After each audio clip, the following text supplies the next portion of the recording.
With Farmers, you could get savings just for becoming a customer. It's a little extra something. So to tell you about it, we're adding a little extra something to this ad. Precious baby giggles. When you switch to Farmers, you could save an average of $437 on your home insurance. And that's a whole lot of something, baby. Aw, get a quote at farmers.com. We are farmers. Bum, bum, bum, bum, bum, bum. Based on average nationwide annual savings survey data July 2020 to 21. Underwritten by Farmers Trucker Fire Insurance Exchanges or affiliate. Products not available in every state.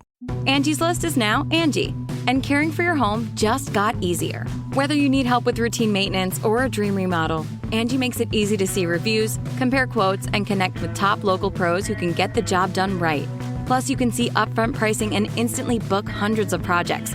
No phone tag, just the work you need done at a time that works for you. Angie's got your to-do list covered from start to finish. Book your next home project today at Angie.com. That's ANGI.com.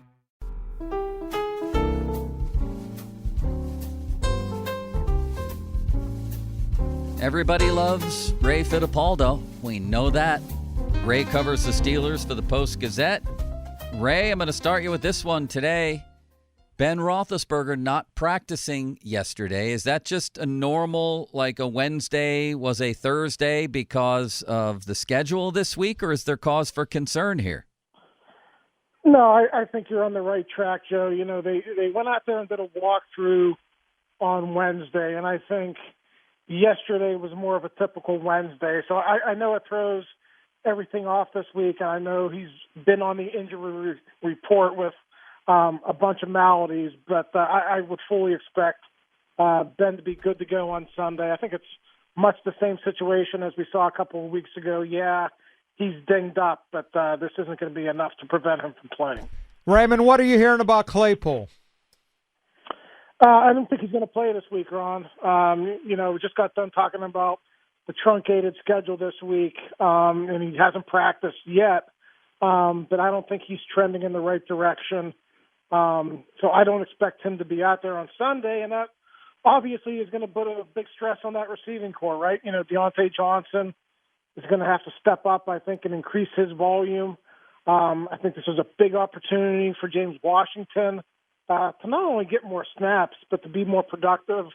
And also, obviously, Pat Freiermuth, you know, he's been tremendous, I think, since Juju Smith-Schuster went out, eating up a lot of the snaps that Juju used to have in the slot and really, you know, becoming a prime target for Ben. So I think among those three, and, you know, maybe a little bit of Ray McLeod, obviously a big dose of Najee Harris, they'll see if they can, you know, piece it together this week. But, you know, I wrote about it earlier in the week, guys.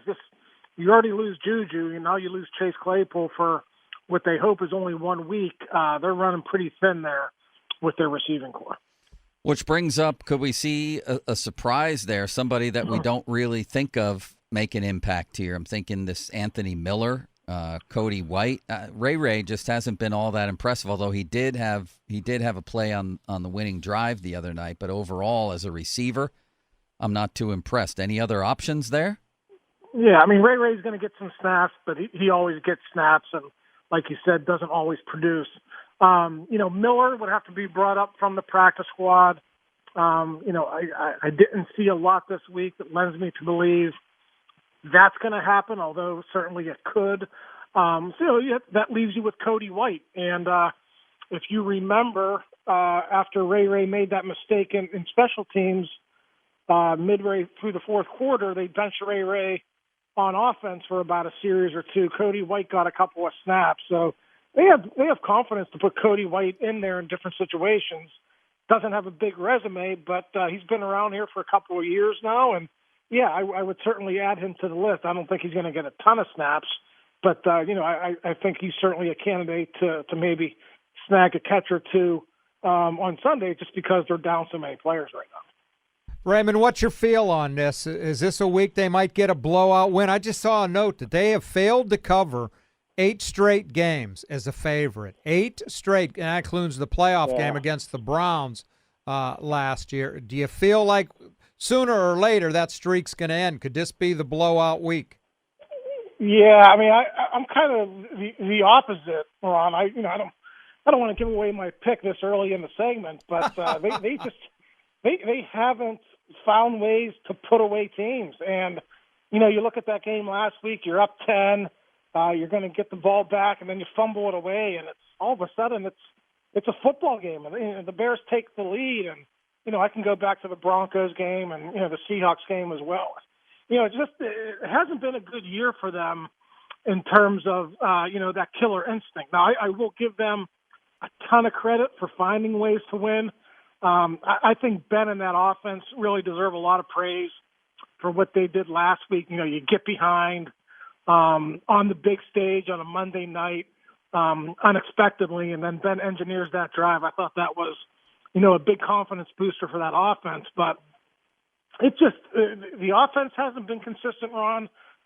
They're not putting up a lot of yardage, and that defense, for whatever reason, I can't really figure it out, but they've been getting gashed in the second halves of these games. So I think they better be on alert here Sunday afternoon. The Lions are not a good football team, but probably should have beaten the Ravens, and they were in the game against the Rams in Los Angeles that they probably could have won as well. So are they a bad team? Yeah, they're a bad team, but this is definitely a team that's probably going to win one or two before the season ends. And Ray, they're coming off a bye week too. The Steelers playing on a short week, and they're coming off a bye week. I got to figure that figures into it somehow too.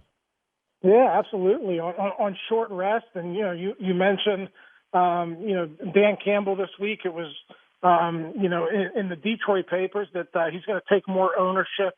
In the offense. I listened in on some of their interviews this week, and he's made some changes. So much in the same way the Steelers kind of self-evaluated at their bye. The Lions did the same thing, this past week. So we'll see if it pays any dividends for them. But, I would just think from a schedule perspective, this is the best-case scenario for the Lions. You get a full week to prepare for the Steelers, and the Steelers get about 4 days, and not a lot of practice time if you were down at the South Side this week.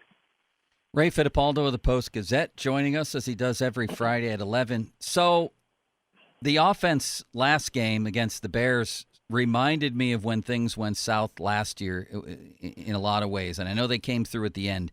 It just looked like a little pop gun offense where if you're a defensive coordinator, all you want to do is load up the box and challenge Ben to beat you deep. Isn't that the way of it here? Don't you expect the Lions and everybody else to do the same?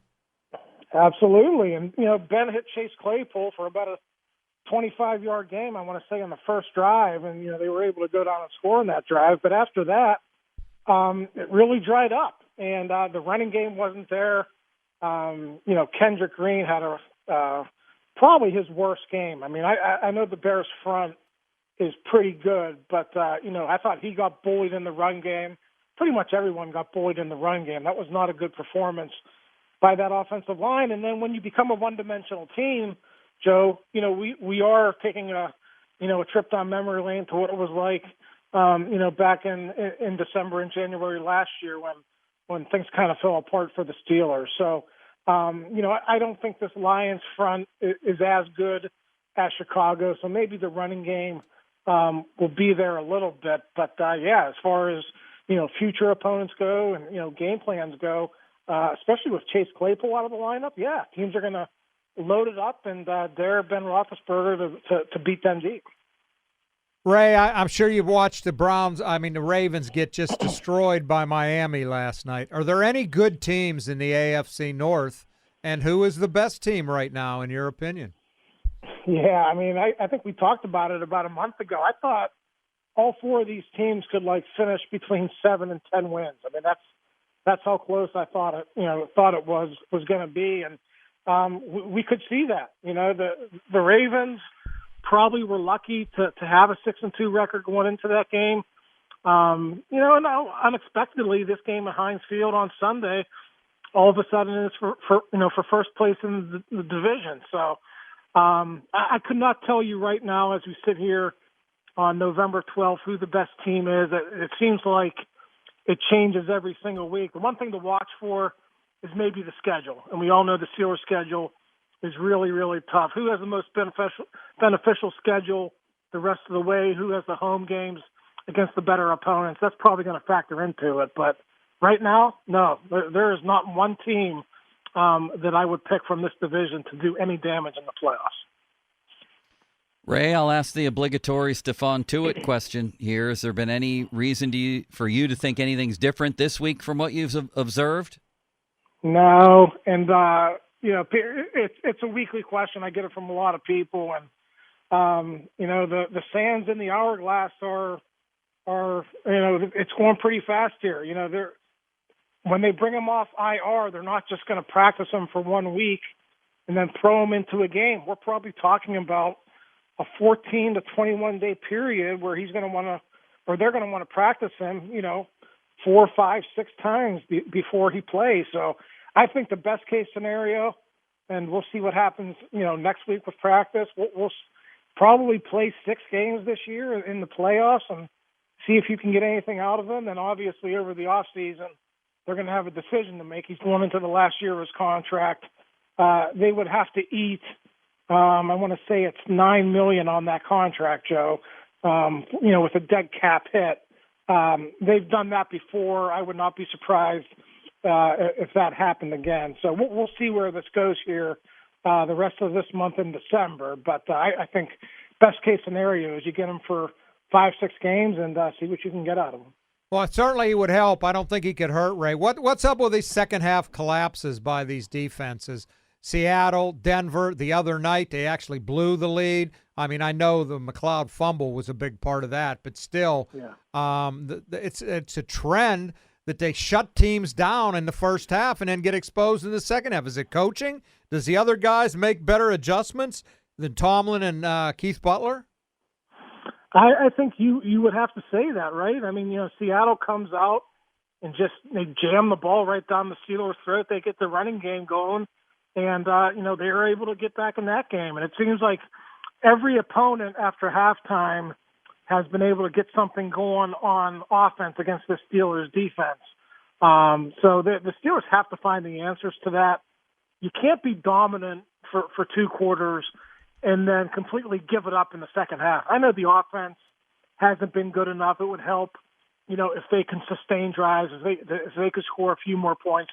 I totally get that. But if you want to be a shutdown dominant defense, and if you want to be the team like, the coaches and the players believe that the defense is the strength of this team and that's how they're going to get to the playoffs and win, then you have to step up and you have to do better in the second half than they've done here during this 4-game winning streak. So I think they can get better on. It would obviously help. We don't know when that's going to happen. But there's just not a lot of other answers. That pass rush last week, other than T.J. Watt, it just wasn't there. Alex Highsmith has gone sackless in every game except one this year. They need more out of a lot of guys other than their stars. It just can't be the T.J. Watt, the Cam Hayward, and the Minkah Fitzpatrick show. Some of these other guys have to step up and start doing something too. What about Minkah himself? He hasn't had an interception in almost a calendar year. I thought Minkah was really good on Monday night. Sometimes people look at the turnovers, Joe, and they get caught up. And, and I know he's known for that, and I know that's probably why he's going to be one of the highest-paid safeties in the NFL next year. But I thought he was really good in the running game. People criticize him all the time for not being a good tackler. I thought he come up and he really thumped Justin Fields early in that game. And, good for Justin Fields. He bounced back and, didn't let that bother him. But I thought Minkah played pretty darn well against the Bears. And, yeah, we could sit here and bemoan, the lack of turnovers that's kind of been a trend all season. But if you break it down really with his overall play, I thought he was more than solid against the Bears. Well, he definitely had a couple nice hits. There's no question about that. What grade would you give Minkah for this season? I'd probably give him a B or a B minus. I don't think he's played up to his all-pro standards. But I also I understand that there's only so much that you can do when you're a center fielder like that. The plays have to come to you sometimes. If you press, you're going to get yourself out of position. He admits he's dropped a couple this year that he normally doesn't. So all of that factors in. I know this. The coaches, Terrell Austin, Mike Tomlin, they are the firm belief that eventually the turnovers are going to come from Minkah. They just want him to stay the course, don't get out of character, and, they believe things are going to turn around in that department. Ray, you talk about a guy playing up to his potential. Is Cam Hayward ever played better than he's playing right now? And this is a guy that's been a 2-time first-team All-Pro. Yeah, I was going to say, I mean, he's had some other great seasons to compare this one to. But, yeah, I mean, the sacks aren't there this year, Ron, but that's because he's getting double-teamed so much with Tuitt being out. I mean, he's a dominant force in the run game. He makes opposing offensive linemen look silly sometimes. I mean, it's almost like he's a man among boys when you watch him play. So, yeah, at age 32, he's not slowing down. And, Art Rooney is looking pretty smart for signing him to that contract last year. Hopefully for the Steelers' sake, he can keep that up for the remaining years of this contract. But, once again, he's just playing out of his mind, I think. Ray, we've hit that time of day. I don't even have to ask Ron anymore. It's time for free association. Short questions, short answers. Are you ready? I am ready. Zach Banner gets in the game this weekend. No. Give Devin Bush a grade for the season. C-. Terrell Edmonds. I'll give him a B- or a C+. Alex Highsmith. I think Alex has been really good in the run game, not so much as a pass rusher. I'll give him a B-. Presley Harvin could be in trouble at some point this season with job security. I'll say no, but he better not have many more 32-yarders, that's for sure. And who wins the division? Oh, gosh. I'll say the Browns, but I don't say that confidently. Nobody does report cards like Ray. It appears every Monday in the Post-Gazette. He is the official. I'm just saying, Joe, you would not have liked Ray when you were in school and you were disruptive to yourself and others. Ray, that's the key phrase. I assume I'm going to guess this on, and you tell me if I'm wrong. You're predicting a close Steelers win. Is that correct? No, Ron. I am predicting Lions 19, Steelers 16. Whoa! Holy horse milk! Whoa! Are you? Yeah. Hey. We see Jacksonville beats Buffalo, Miami beats Baltimore. I don't think you're way out of line, but that's a little bit surprising to me. Give me your quick synopsis. You're way out of line. Why? No, I just think the Steelers, they play in too many close games. Their offense isn't explosive enough to run away from teams. And, it's the old hidden vigorish. Sometime this season the Lions are going to win a game. And like I told you, they were close against the Ravens. They've been close other times. I just think this is one of those games that, let's just say this, it'll keep you guys busy next week if it happens. Oh, yes, it will.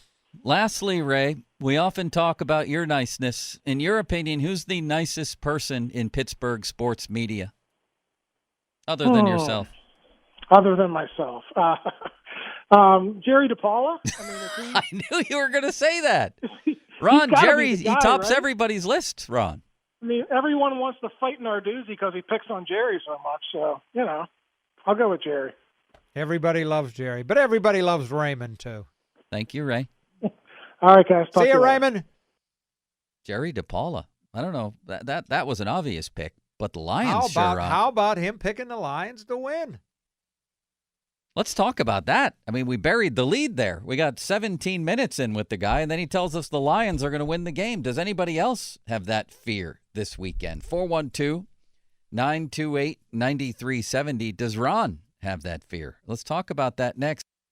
Farmers Policy Perks are that little extra something you can get when you're a Farmers customer. So to tell you about them, we're adding a little extra something to this ad. A backup singer. Ooh, singer. When you have the Farmers Signal app with Crash Assist, if you have an auto accident, we can send help if you want it. Wow, that sounds like a whole lot of something. Get a quote at farmers.com. We are farmers. Bum, bum, bum, bum, bum, bum. Not available in every state. Only available select Farmers branded policies subject to terms and conditions underwritten by Farmers Truck or Fire Insurance Exchanges or affiliate. Angie's List is now Angie, and caring for your home just got easier. Whether you need help with routine maintenance or a dream remodel, Angie makes it easy to see reviews, compare quotes, and connect with top local pros who can get the job done right. Plus, you can see upfront pricing and instantly book hundreds of projects. No phone tag, just the work you need done at a time that works for you. Angie's got your to-do list covered from start to finish. Book your next home project today at Angie.com. That's ANGI.com. Humanity has accomplished a whole lot so far. We created penicillin, the automobile, and the internet, not to mention drones, duct tape, and the hot dog. It's all thanks to the power of human connections. And Ring Central's here to make that even easier, more seamlessly and securely, on a platform built to grow your business. Say hello to a whole new way to say hello. Visit ringcentral.com and say hello to possibilities. Ring Central. Message, video, phone, together.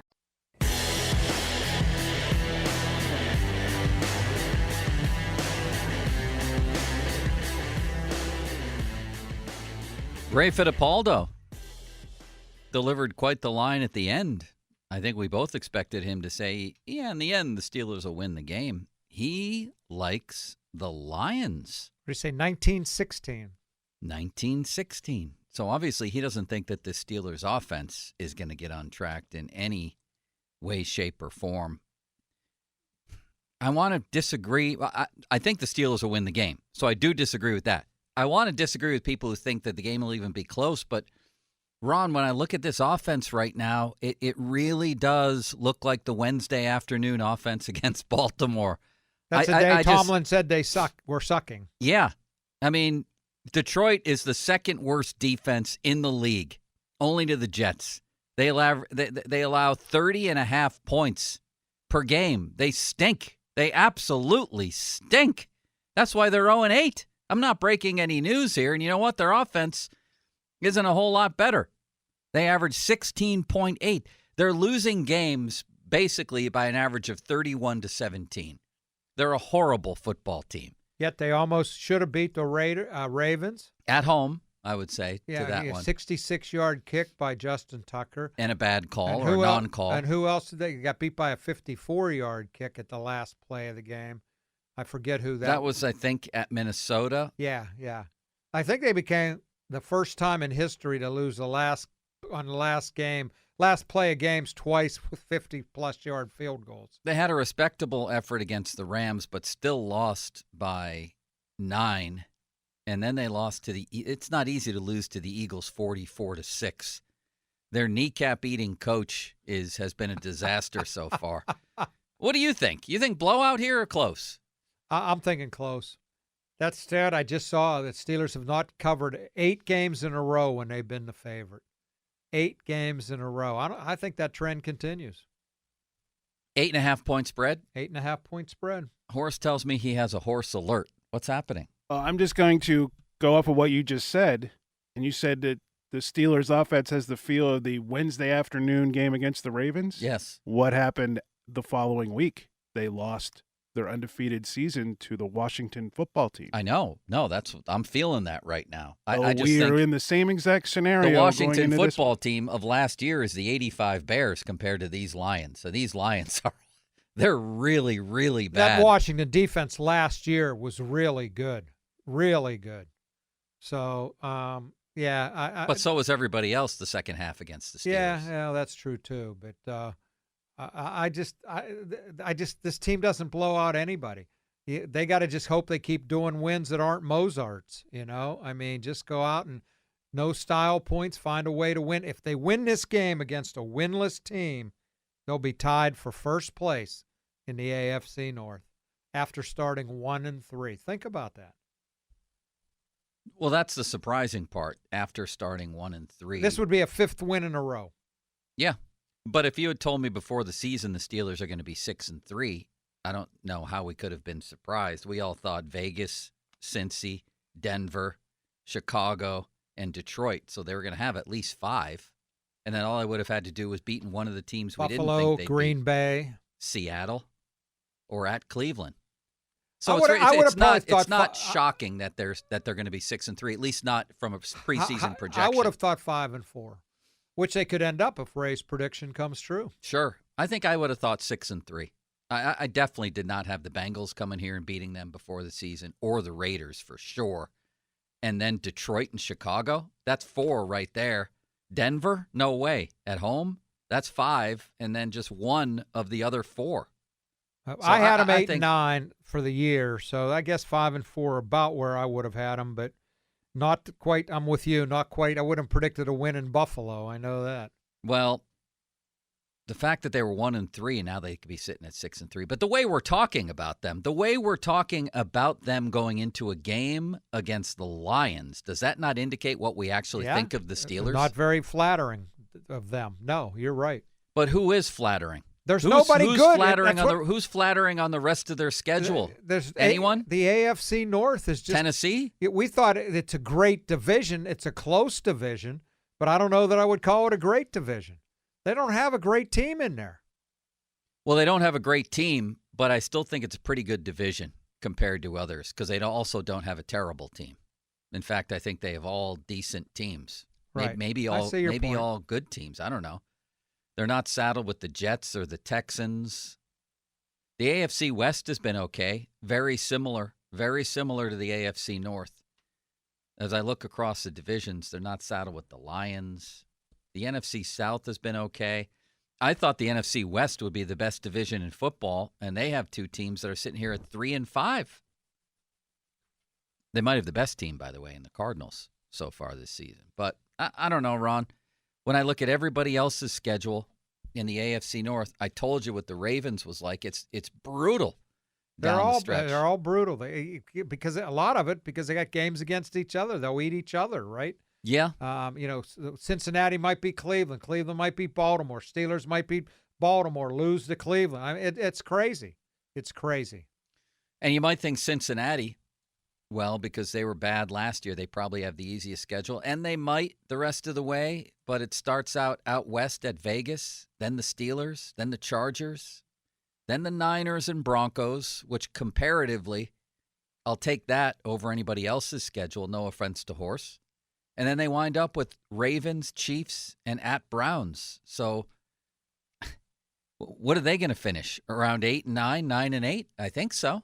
I think everybody will. I think you're right in this division. I'm wondering if they're all going to be right around 9 and 8. And I think if I had to pick right now who I think the best team is and who's going to win, it would go back to my original pick from the beginning of the season, which is the Browns because they are objectively better without that guy.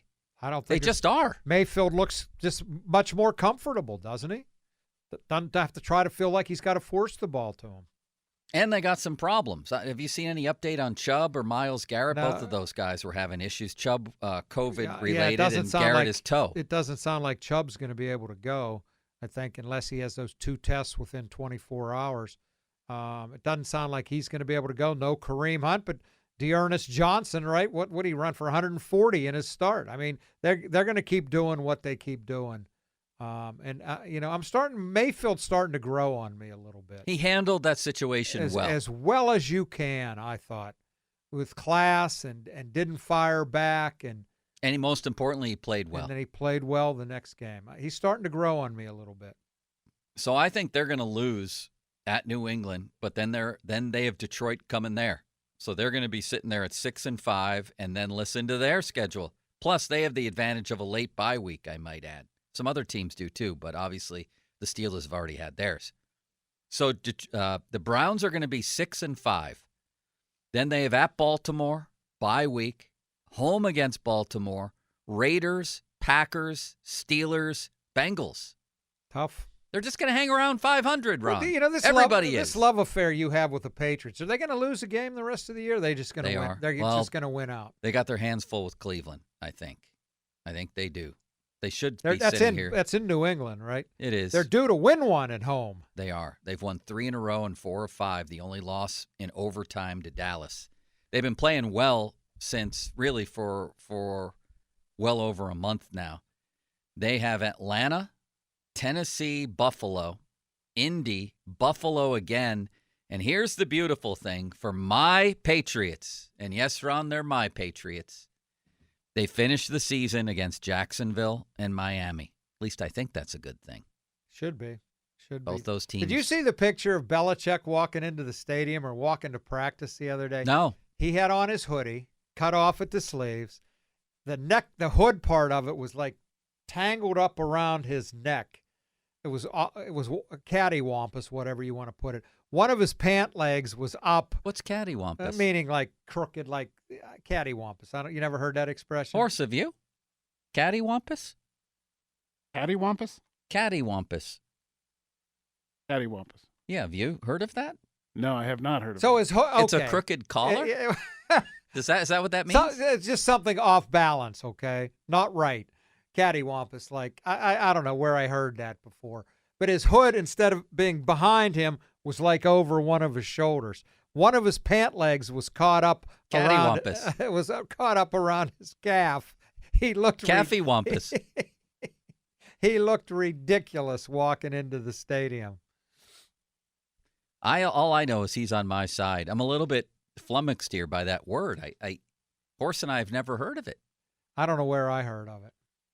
Just means something isn't quite right. How do you spell that, Ron? I don't know. Kaddy wampus. Kaddy wampus. Remember D.D. Lewis, Ron? I do remember D.D. Lewis. I remember Carl Lewis. How about Frank Lewis? Went from the Steelers to the Bills, and he was a pretty good player. Remember there. Lewis and Clark. How about Lewis Riddick? Cattywampus. There you go. That's Is she going to tell us what it means, Horse?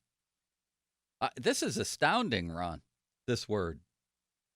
All right. Enough. No, it's not enough. Enough. Here. I can't believe you dropped a cattywampus on me. There's a cattywampus sports grill? It means askew. Askew. Askew. There you go. There you go. That's what I meant. Something not quite right. Like a kitty corner. A kitty corner? Is it a kitty corner or a catty corner, Ron? It's a kitty corner according to the definition. Interesting. It's askew, awry, or a kitty corner. Awry is also a good word. From the 19th century slang, American slang. Thank you, Horse. Ron, how about we take a look at the NFL schedule this weekend? And there's something to me that just jumps off the page when I look at these games this weekend. I'll tell you what that is next. In the meantime, did I do Twitter and text yet, Horse? Yes, I did, didn't I? I'm on top of things. You can visit 93.7 The Fan on Twitter to vote on what Cook and Joe will eat from Salem's Market and Grill in the Strip this Thursday. Next Thursday, I should say. Chicken wings, Ron. I think that would be our vote. Vote chicken wings. Vote chicken wings, right? Double down on chicken wings. Cattywampus. Fan Hotline is presented by Nemacolin around every... Farmers Policy Perks are that little extra something you can get when you're a Farmers customer. So to tell you about them, we're adding a little extra something to this ad, smooth saxophone riffs. When you have a Farmers Home Policy with guaranteed replacement cost, if your home gets destroyed, we'll pay to rebuild it regardless of your limits. Dig it. It's a whole lot of something. Get a quote at farmers.com. We are farmers. Bum, bum, bum, bum, bum, bum. Optional coverage not available in every state. Only available with select farmers-branded policies subject to terms and conditions underwritten by Farmers Truck or Fire Insurance Exchanges or affiliate. Angie's List is now Angie, and caring for your home just got easier. Whether you need help with routine maintenance or a dream remodel, Angie makes it easy to see reviews, compare quotes, and connect with top local pros who can get the job done right. Plus, you can see upfront pricing and instantly book hundreds of projects. No phone tag, just the work you need done at a time that works for you. Angie's got your to-do list covered from start to finish. Book your next home project today at Angie.com. That's ANGI.com. Are you dreading spending days in the kitchen making Thanksgiving dinner? Well, this year, plan your Thanksgiving dinner at home. Let Alexander's Steakhouse do the cooking. No boring turkey here. How about a roasted prime rib dinner with all of the fixings from Alexander's Steakhouse, Pasadena's premier dining destination? Your guest will love it. These packages sell out every year, so order now at alexanderssteakhouse.com and go to the Pasadena page. Now booking holiday parties, too. That's alexanderssteakhouse.com.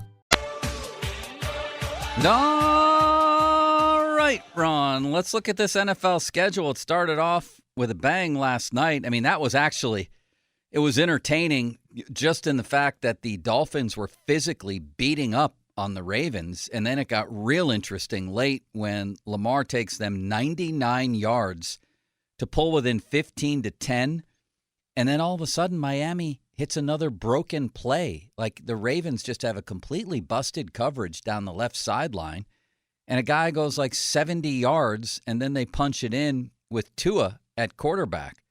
So the week got off to a pretty entertaining start with that game. The Ravens have come back to the pack. They got problems. Everybody's got problems. And you know what? This Week 10 schedule has problems. This might be the worst week of the year. That's what I was talking about when I said one thing that jumps out to me.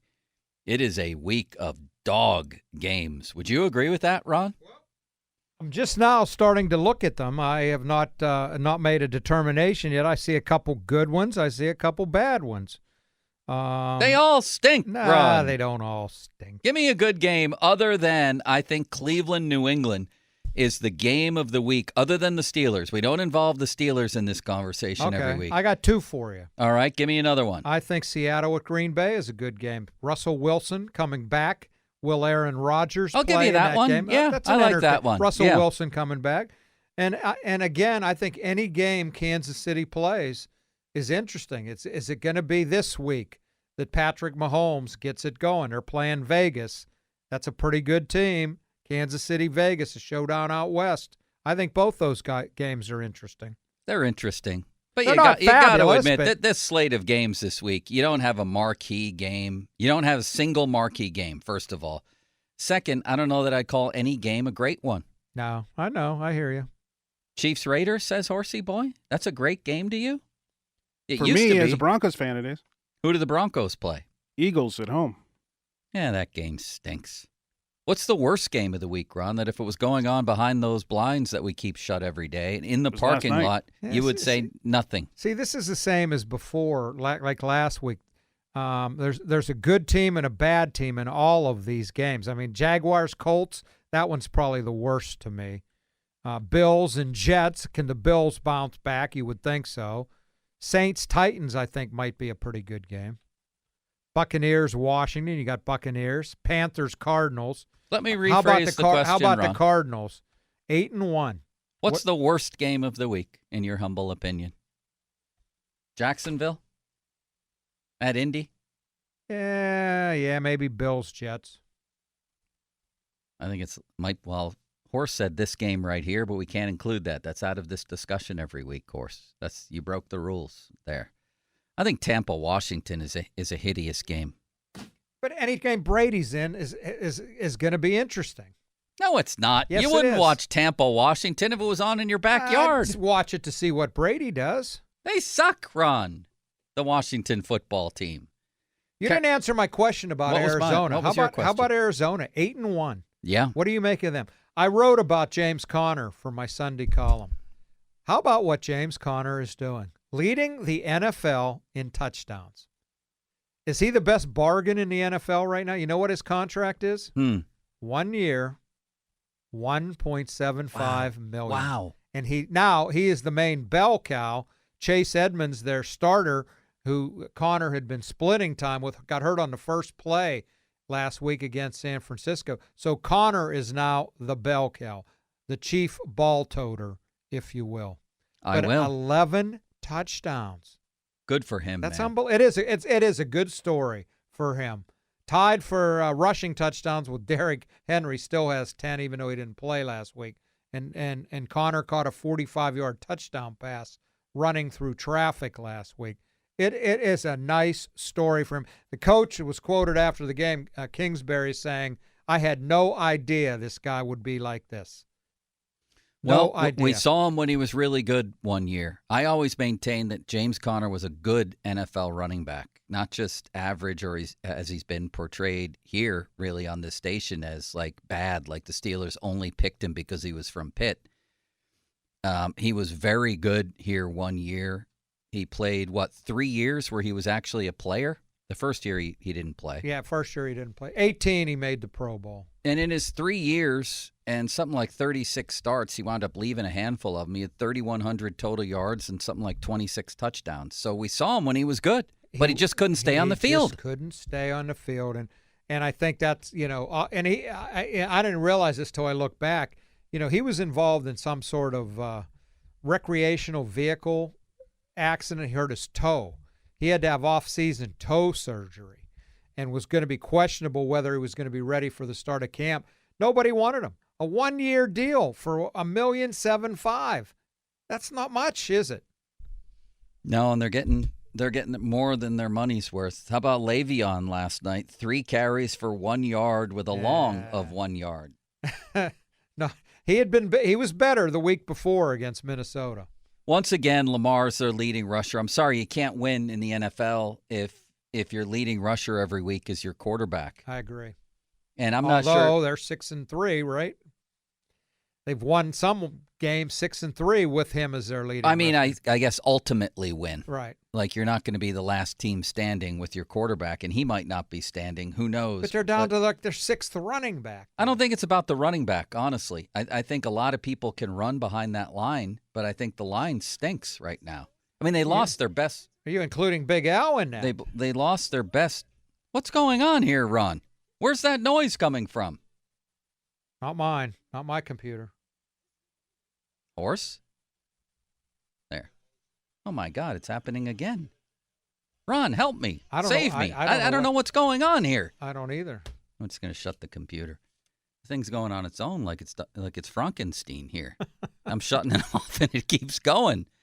I just don't like their offensive line. But, yeah, you're right. They did lose the running backs. Namely Dobbins. Yeah. Maybe they were always doomed, the Ravens. Let me ask you this question. Forget about who's going to win the AFC North. Pick your final order right now based on what we know. Your final order. Oh, man. It literally does change every week. I'm going to say Cleveland, Cincinnati, Pittsburgh. Nah, that doesn't make any sense. It does make sense, no, Ron. it doesn't. Go with that. Go with your thought. I'm going to go with Cleveland's going to win the division. Yes. Still, again, it'll change this week after they lose to New England. And I would say,